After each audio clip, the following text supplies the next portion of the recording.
Hello and welcome to Daily Salar Digital. You're watching Daily Newsprint and let's look at the updates that are making the headlines today.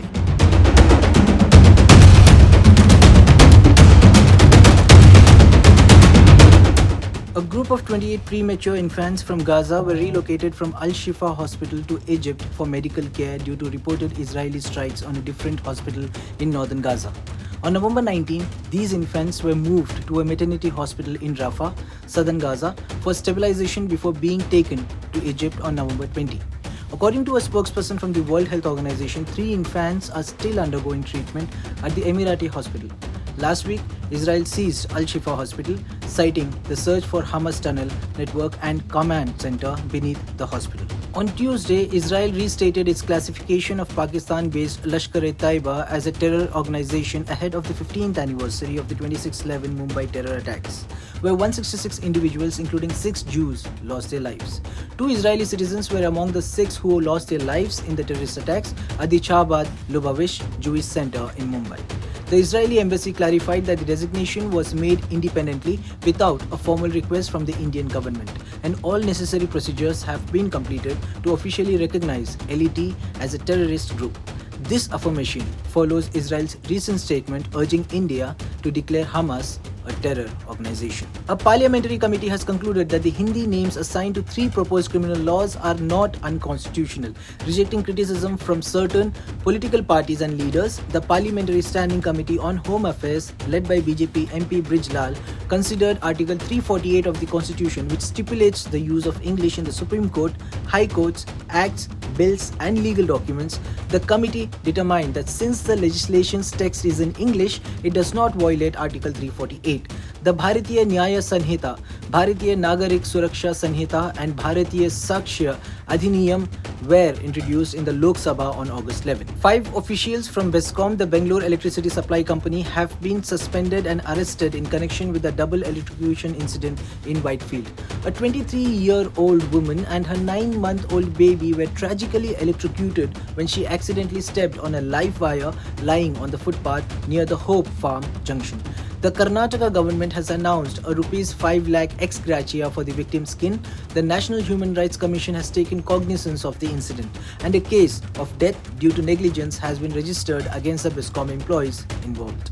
Brij Bhushan, BJP Member of Parliament facing sexual harassment allegations, was removed from the Bengaluru Kambala event guest list after public outcry.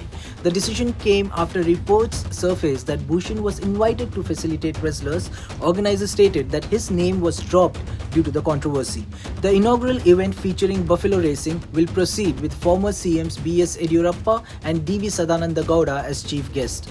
Accusations against Bhushan include sexual harassment, physical abuse and financial irregularities in the wrestling administration, with prominent wrestlers supporting the claims.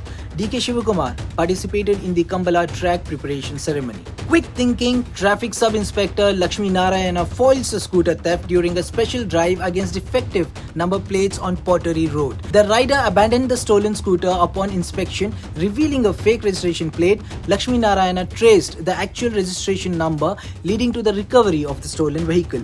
The Banaswadi police station registered the scooter theft case and efforts are underway to identify the person who fled the scene. In a shocking incident in Hassan district, Karnataka, a 23-year-old man attacked his wife with a knife inside a woman's police station during marital counseling.